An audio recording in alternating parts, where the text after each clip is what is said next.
How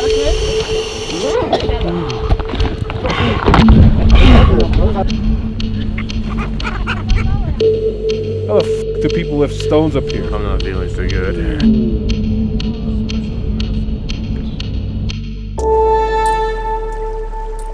In one of the highest elevated populated regions of the world exists a strength sport that could easily mean the end of anyone unprepared to come and attempt it.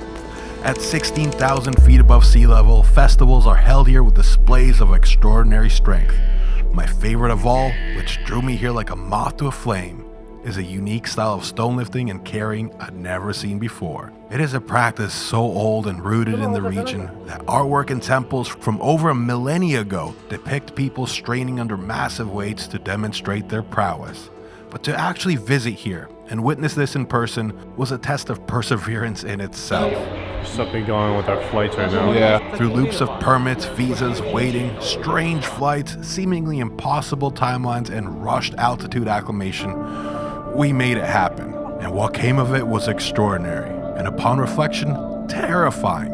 It was by far the closest near-death experience I've encountered in strength sports, purely due to rushed exertion in high altitude. Tibet tested me unlike any travel I've done before. Damn, I'm so sweaty. We have had a crazy couple of weeks between Guangzhou's strongest and also Chengdu's strongest. And in between those two shows, we went to the Philippines to shoot the Arnis video. And now we're trying to get to Tibet. And that is proving to be very difficult. Through the help of Travis and Andrew and Lift On team, we were able to get these visas coming into Tibet, and the Tibet Sports Administration welcomed us by hosting a festival for us. We're going to be the first Westerners to see this unique culture. So on our way to Tibet, unless something happens. Psych! Something going with our flights right now. Yeah, I was overhearing like some cancellation issues, and like then we wouldn't be able to make it in time to do what we need to do. Nothing is ever simple this. So every single step of the way that we get closer, it becomes twice as far. Due to flight delays, and the airline put us onto this hotel. All the rooms are absolutely crazy. One in particular is Martinez's room. What the hell kind of place is this, bro? What kind of videos are we actually supposed to shoot here, man? Sink is right here by the entrance. And the bathroom's over here. Facing the room! Oh, that's so bad. It's so bad. It's so bad. How can it's so much better than mine. What's yours? Let's see yours. What is that? What the f happened? Something happened. I think I just saw a shadow that just run across. You saw a shadow. Like a little dark figure just ran across the hallway. Okay, this show has become Ghost Unknown. Welcome to Ghostbusters. I have no training for this. I'm not prepared at all. Oh, here we go. Last leg of the journey. No one died, everyone's safe. It is recommended that, when visiting Lhasa, one takes a train ride to slowly begin acclimating to the altitude. And upon arrival, it is suggested to spend up to 72 hours resting with minimal activity to avoid altitude sickness. To really make this point hit home, here's a visual. My previous World's Strongest Man appearance in Sacramento, California was at 26 feet above sea level. Brian Shaw's Strongest Man on Earth, right outside of Denver, Colorado, reached 5,100 feet in elevation, an altitude not far off from which athletes frequent for elevation training and endurance sports. Then, way above that, we have our city of arrival, the capital of Tibet, Lhasa, at 11,800 feet above sea level. To give you a comparison, the peak of Mount Whitney, the tallest mountain in the contiguous United States, is not far off at 14,500 feet. And finally, here was our destination for stone lifting, 16,400 feet above sea level. Obviously, not for the faint of heart. We just landed, and I already feel the air here is very thin. I'm gonna be wearing my Apple Watch to measure my blood oxygen level. A little bit dizzy, stepping out. It is beautiful out here. Whew, gonna have to really breathe slow, allow my lungs to absorb the oxygen. Yeah, it's no joke. Today it's gonna be shrines, temples, slow pace, just to allow ourselves to get acclimated. And then tomorrow, I hope I can lift a rock. The fact that these guys do stone lifting And supposedly the stone weighs about 300 pounds. 350, bro. 50 pounds. We're trying to get a scale. They shoulder it onto their neck and do laps around it like the Husafel around the barn, but like a bigger It's like a circle. Yeah, crazy at high altitude. That being said, I mean, come on, these guys have acclimated. They got all them red blood cells. Kind of want them to try the Husafel carry at ground sea level and see how many laps Dude, they can do. these guys would destroy all of us probably in a max distance carry at sea level. Starting this channel, we never thought we'd be here. But if you dream it, you can do it, right? Hello. Welcome to Tibet. Thank you. Good to be here. Yeah. Daniel, Martin, it's a pleasure. I've been on 6,500 meters. Holy shit. Yeah. Wow. Yeah. Which mountain was that? Was Mount Everest? Mount Everest. Yeah, Mount Everest. man. Yeah. How was that? You know, for the elevation is not that much problem, but you know the problem with the weather condition. Yeah, it's very cold there. Yeah. I just tested my blood oxygen level. It's at 86%. What should you be? It should be at 99%. Not so bad. It's like a little. 86, same as you. 87%. 98%. Now we are drive to Lhasa city. From the airport to Lhasa, 65 kilometers. It takes 1 hour to there. Look at this van. I love this van. Okay. Cool. Thank you. Lhasa, we are coming. There's an oxygen tank right here for people. Emergency oxygen, baby. I'm loving this highly ornate van. It just full of colors. We got dragons on the ceiling, hanging things, whatever these are called, tussles. Do you know anything about the stone lifting that we're going to be seeing tomorrow, the festival and the various sports, and if they have any kind of connection with Buddhism or any of these sects that we're going to be? No. In Tibet, we have so many different festivals.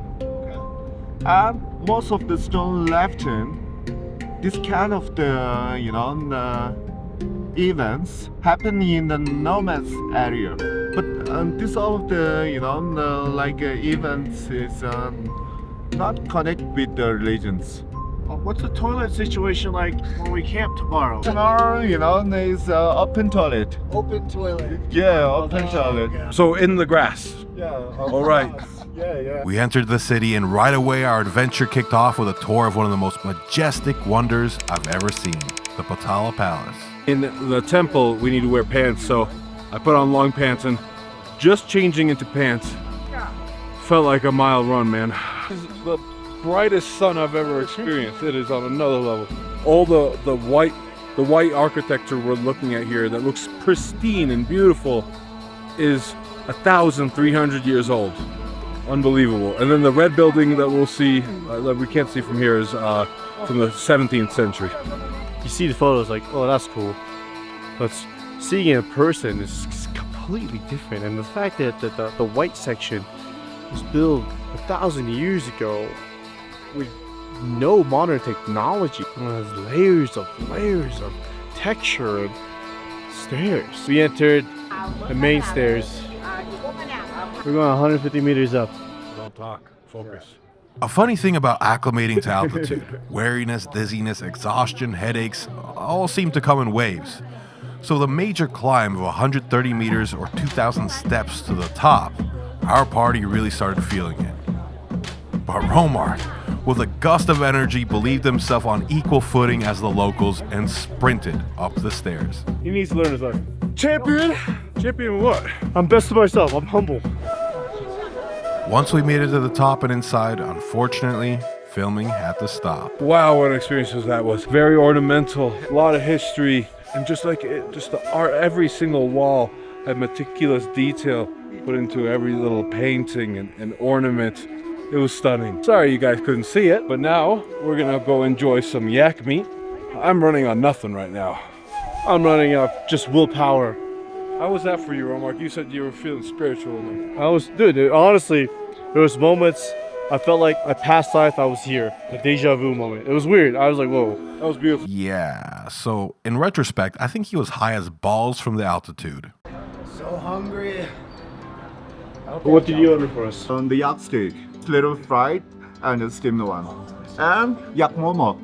It's like a, typical Tibetan dish. Then inside is yak meat. Are we the first foreigners in Tibet that will join local people to do stonelifting? Yeah, and I can for sure this is the first time, first events. Now this season, there's the one festival called, there's the one fungus named called the caterpillar fungus. It's a medicine grass. During the summertime, it's a grass. And winter time is an animal. Yeah, it's a fungus. It's type of the fungus. So a lot of the Tibetan nomads, they went to the mountain to get the fungus. So in this section of the town behind me, you could see all of these interesting crisscrossy windows belong to the traditional homes from the 1950s or so and on. And then the thing is, like when you cross a certain border going that way, you get into the more modern area of the town. You'll see these women wearing skirts with stripes with repeating pattern. That's a symbol of them being married. If they don't wear this pattern, it's single. No stripes, free for the taking, boys.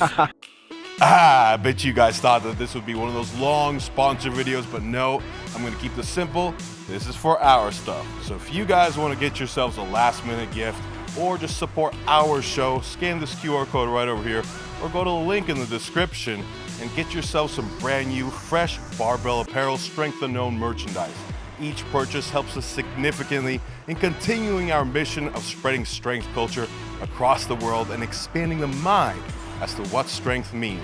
In the US, the deliveries are fast. So as promised, back to the show.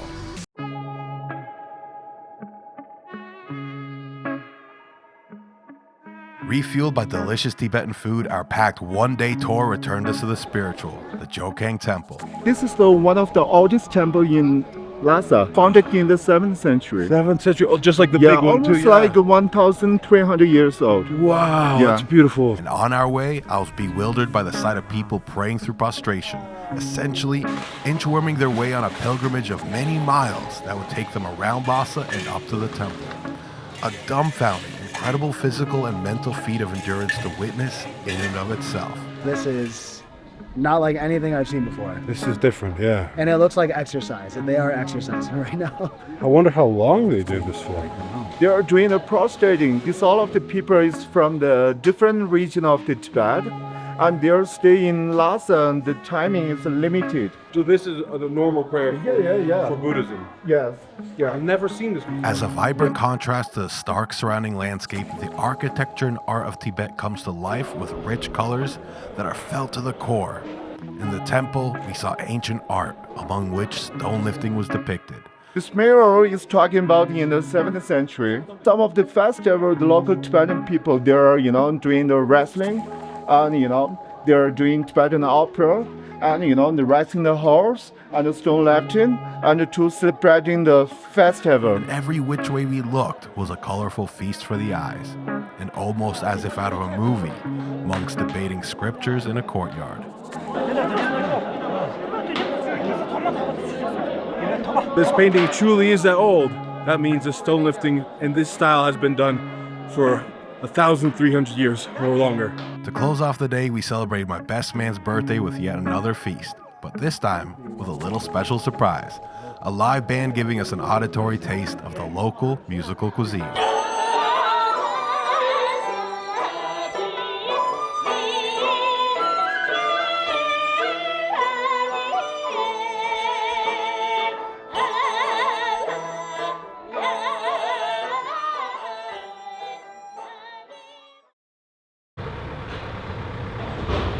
Last night, I couldn't sleep. I was getting random hot flashes. The air conditioning was on full blast. And something about this air, man, it's like, for whatever reason, my body thinks it's hot, but I wasn't sweating at all. It was so strange. So I didn't sleep. I feel very strange, but we got a mission. Let's go. First, we are driving to the lake. Then there's the one pass. It's 5,200 meters. We're going to 5,200 meters. Yeah. Yeah. Today's the day Yeah, we today. Yeah. 我们刚到4500米海拔 and we're having a hard time breathing. So we're gonna hook Martins up with some oxygen. Loe's already taking some hits right behind me. I think we've gotten up to like 4,600 now. We're about to be in 5,200 meters. You know, at the city of Lhasa, I was able to handle it, but maybe it's like one of those things where you lay down, rest too much. If you get up, that's when you feel it, because I'm starting to feel better now after getting up. Oh, I'm just rambling. F it. How does this work? Oh, that's some good shit right there.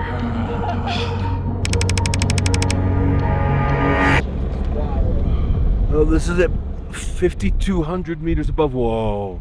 Sea level. Yeah. Oh. Might be black up. It's always that first little movement.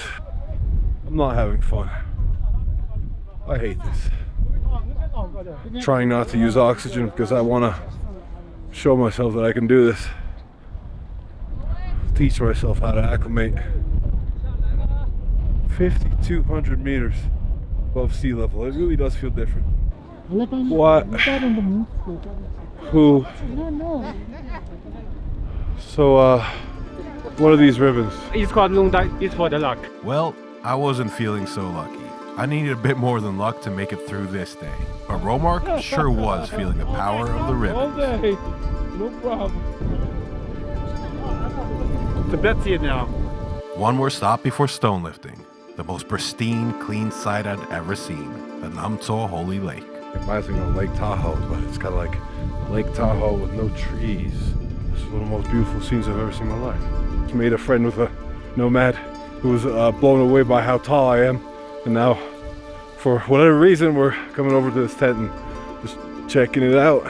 Welcome to my house. This is the yak dung. Oh. Yeah, the bunny. Yak dung. Yeah, yak dung. Oh, so they burn yak dung for the Here. heat. Yeah, for heating. Very And effective. for heating and for cook. Yeah. Yeah. Nice. Yeah. And I'm dizzy again. I don't know if it was the power of the land or a lack of oxygen, but here Daniel became a spiritual being, an angel, bestowing upon me invaluable wisdom on the origins of the universe.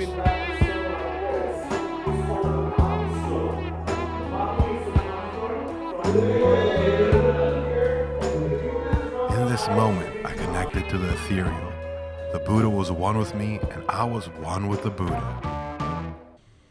How the f do people lift stones up here? I'm not gonna wuss out though. I'm gonna try it.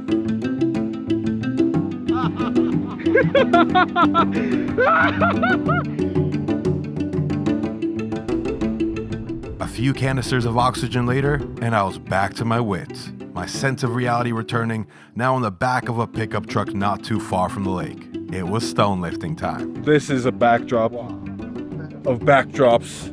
The king of backdrops.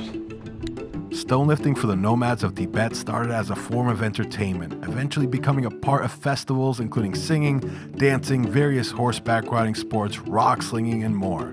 When it comes to training, what we were told is there is no set programming. Their approach to practice being as simple as just lift and go. But one aspect which stands out as meticulous is their method of hoisting. Using a rope to lever the stones in a similar fashion to how the Basque Country lifters utilize handles, they efficiently move massive weights despite having little to no traditional weight room experience. And here, instead of simply shouldering these rocks, they shimmy them onto their backs to run 15-meter laps in a circle for maximum distance.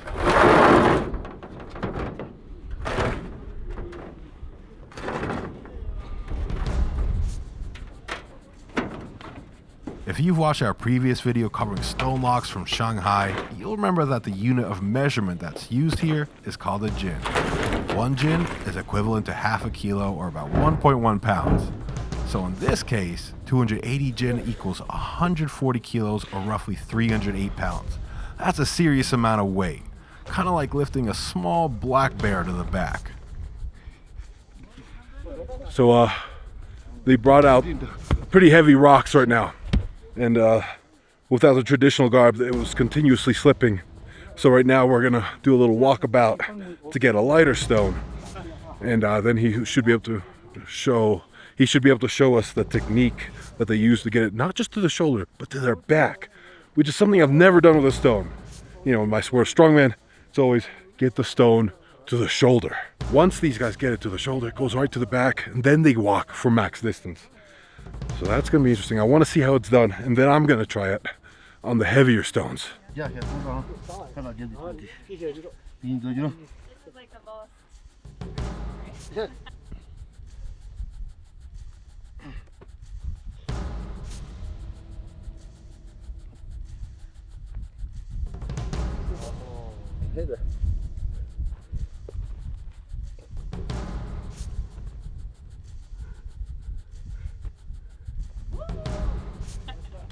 Whoa! Wait, but what about? I thought they put it on their back. Two different. Okay. No rope, no hot out here. Okay.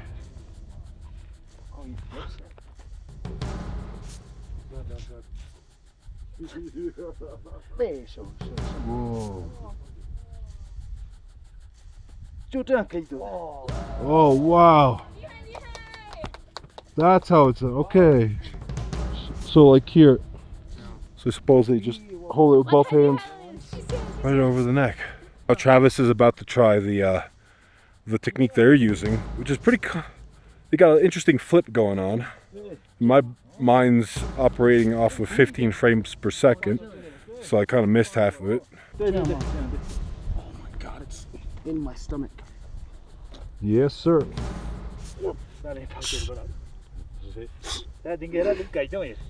Oh, I'm so lightheaded. Yep.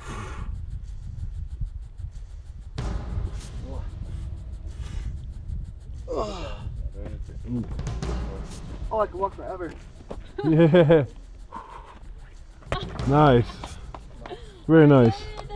So my IQ is like not here. So it was basically a bicep curl.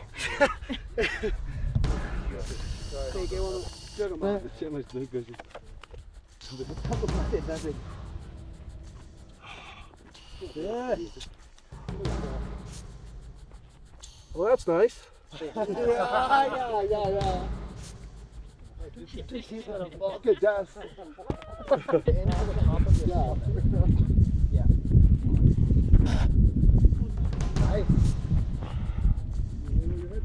know what's really crazy? I lifted a 200 kilogram stone in Pakistan, but here, just squatting down to grab the stone is harder than anything I've done. Yeah, I'll be damned if I don't lift that heaviest stone today. It's just like a personal challenge. It's, you know, not a crazy weight, but here, everything feels crazy. Just trying to stay alive feels crazy. So I've been such a wuss today, needing constant oxygen. I need to prove to myself I'm worthy of something. Oh, okay. Yeah, perfect. Oh, Amber. Okay.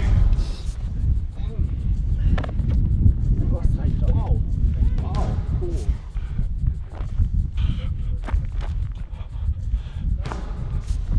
Okay, let's go to school. Woo.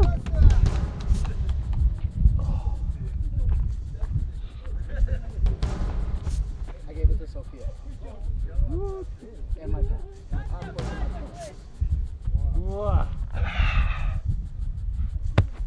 Hey! Yeah. Woo! That was nice. Well, maybe you need another pen. You get another kid?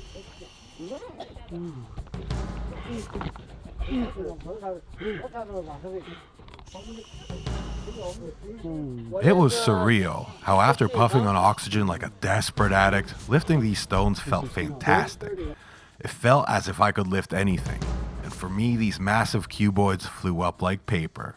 But time and time again, within 15 seconds of being untethered from my precious gassy umbilical, I was humbled by a head rush flooding in like no other. I'm about to do the 280. Could we flip it over here?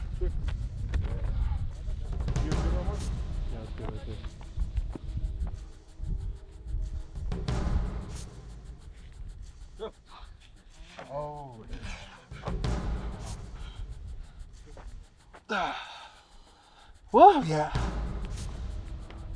Like, take it to the temple. To the temple! Keep going, far as you can.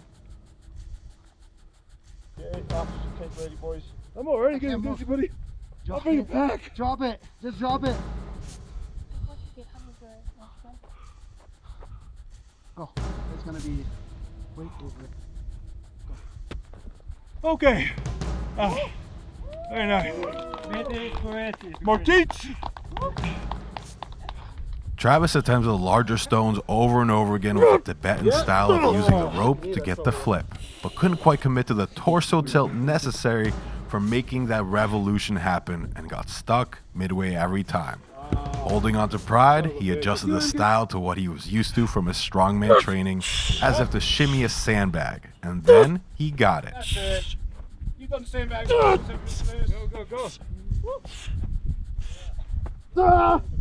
Go into the fucking car. Let's go.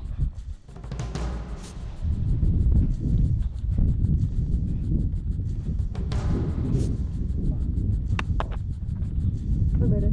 You made it. We're going down. Give me that.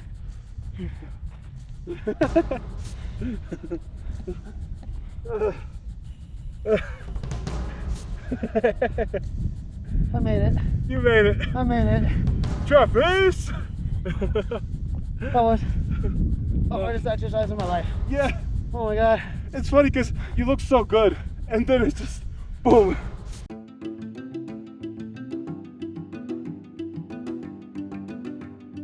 With our mission of attempting Tibetan stonelifting now complete, it was time for that long trek back to Lhasa.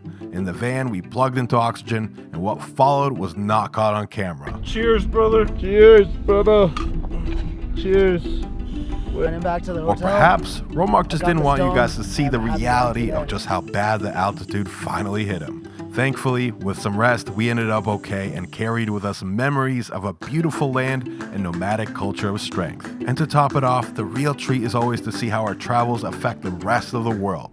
Because not long after our trip, this year's China's Strongest implemented cuboid Tibetan stones to make for an incredible show, further spreading this incredible culture's strength and methodology. Guys, altitude sickness, grueling travels, and hard work, for us, it's worth every bit of blood and tears just to witness strength culture grow and connect us. So onwards to continue this mission in our next adventure.